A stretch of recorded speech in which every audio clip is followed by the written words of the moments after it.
Hi hello friends, welcome back to Media Talks. நான் உங்கள் Monika. Finally இன்றைக்கி ஃபுல் எபிசோடும் விஜய் காவேரி ரெண்டு பேரும், அதாவது காவேரி மனசில் என்ன இருந்துச்சு அப்படிங்கிறத இன்றைக்கி ஃபுல்லாக விஜய்கிட்ட சொல்லிட்டாங்க. இதை தான் நம்மளுமே எதிர்பார்த்தோம். ரெண்டு பேருமே மனசில் ஒன்று வச்சுக்கிட்டு வெளியில் ஒன்று பேசிக்கிட்டு இருக்காங்க. ஃபைனலாக அவங்களும் லவ் பண்ணுறாங்க, இவங்களும் லவ் பண்ணுறாங்க அப்படிங்கிற விஷயத்த ரொம்ப அழகாக இன்றைக்கி எக்ஸ்பிளைன் பண்ணியிருந்தாங்க. ப்ரமோவில் விஜய் மட்டும் தான் பேசுகிற மாதிரி இருந்துச்சு, இதை காமிக்கல. பட் எபிசோடில் நம்ம காவேரியுமே ஃபுல்லாக எக்ஸ்ப்ரெஸ் பண்ணியிருக்காங்க. அது ரொம்பவே நல்லா இருந்துச்சு.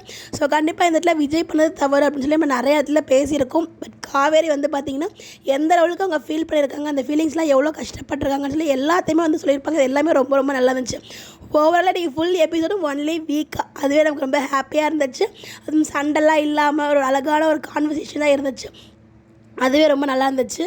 அதாவது ரெண்டு பேருமே மனசில் இருக்கிறது வெளியில் பேசினாலே பிரச்சனை பாதி பேருக்கு சால்வ் ஆகிடும். அது ரியல் லைஃப்லேயும் சரி, சீரியல்லையும் சரி, இந்த மாதிரி விஷயங்கள் நம்ம ரியல் லைஃப்பில் எடுத்தது பெஸ்ட்டு நான் நினைக்கிறேன். பிகாஸ் இந்த இடத்துல ஏன்னா காவேரி நினச்சாங்க, விஜய் நினச்சாங்க. பட் எந்த லெவலுக்கு அவங்க வருத்தப்பட்டாங்க அப்படிங்கிறத இன்றைக்கி விஜய்க்கு சொல்லியிருப்பாங்க. விஜயமே பார்த்திங்கன்னா ரியலைஸ் பண்ணியிருப்பார். தாத்தா சொல்லுவாங்க இல்லையா, அன்றைக்கே சொல்லியிருப்பாங்க அந்த கான்ட்ராக்ட் பேப்பரை கிழிச்சு போடுறா அப்படின்னு சொல்லிட்டு. அது அன்றைக்கே பண்ணியிருந்தாருன்னா காவேரிக்கு அந்த பயம் இருந்திருக்காரு. நமக்கு கான்ட்ராக்ட் ஒய்ஃபா நார்மல் ஒய்ஃப் அப்படிங்கிற ஒரு கேள்வியும் கூட இருந்திருக்காது.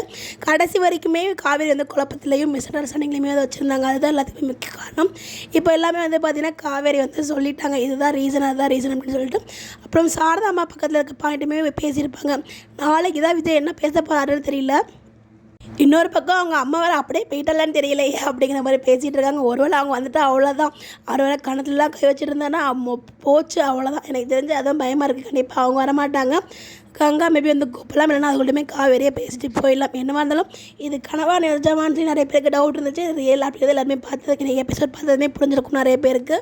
இன்றைக்கி எபிசோட் ரொம்ப ரொம்ப சூப்பராக இருந்துச்சுங்க. ரெண்டு பேரும் மனசில் என்ன வச்சுருந்தாங்களோ அது ரொம்ப அழகாக வெளிப்படையாக பேசியிருந்தாங்க. ஸோ இதுக்கப்புறம் அவங்களுக்குள்ளே இருக்க அந்த மிஸ் அண்டர்ஸ்டாண்டிங் மாறும்னு நினைக்கிறேன். பிகாஸ் ரெண்டு பேருக்குள்ளேயும் ஒரு புரிதல் வந்திருக்கும். இதுக்கப்புறம் ரெண்டு பேரும் சேர்ந்து சாரதா எப்படி மாற்றுதுன்னு யோசிப்பாங்க. அதுதான் நான் நினைக்கிறேன். ரெண்டு பேரும் சேர்ந்து இதில் வெற்றி பெறுவாங்கன்னு நினைக்கிறேன். பாப்போம் என்ன மாதிரி ட்ராக் கொண்டு போகிறாங்க அப்படின்னு சொல்லிட்டு. அதாவது கான்ட்ராக்ட் முடிஞ்சதுக்கப்புறம் நிவின் கூட போக சொல்லி அவர் ஒரு டீல் பேசியிருப்பார் இல்லையா விஜய். அது எந்த அளவுக்கு அது பெண்ணுக்கு எவ்வளோ ஹார்ட்டிங்காக இருக்கும். அப்புறம் என்ன பெண்ணு நினச்சிங்களா வேறு எதாவது நினச்சிங்களா அப்படின்னு கேட்கும்போது அப்புறம் காவேரி பார்க்கும்போது ரொம்பவே பாவமாக கஷ்டமாக இருந்துச்சு. உண்மையிலே ரொம்பவே கரெக்டாக இருந்துச்சு எல்லாமே. அது எல்லாத்தையுமே ரியலைஸ் பண்ணிட்டார் நம்ம விஜய். ஓகேங்களா, ஆல்ரெடி தாத்தா பேசி எல்லாத்தையுமே பிரிஞ்சு போனாங்களே காவேரி இவங்களை விட்டு, அப்போவே ரியலைஸ் பண்ணிட்டாரு. பட் இதெல்லாம் புரிஞ்சுக்கிட்டு காவேரி திருப்பி என்ன பண்ண போகிறாங்க, கண்டிப்பாக வரமாட்டாங்க. ரெண்டு பேரும் சேர்ந்து சாரதமாக மனசு மாறினதுக்கப்புறம் தான் வருவாங்க. பட் அது எப்படி நடக்க போகுது வெயிட் பண்ணி பார்க்கணும். இன்றைக்கி எபிசோட் நீங்கள் பார்த்தீங்களா எப்படின்னு சொல்லிக்கிறதுக்குலாம் மறக்காமல் கமெண்ட்டில் ஷேர் பண்ணுங்கள். Bye bye.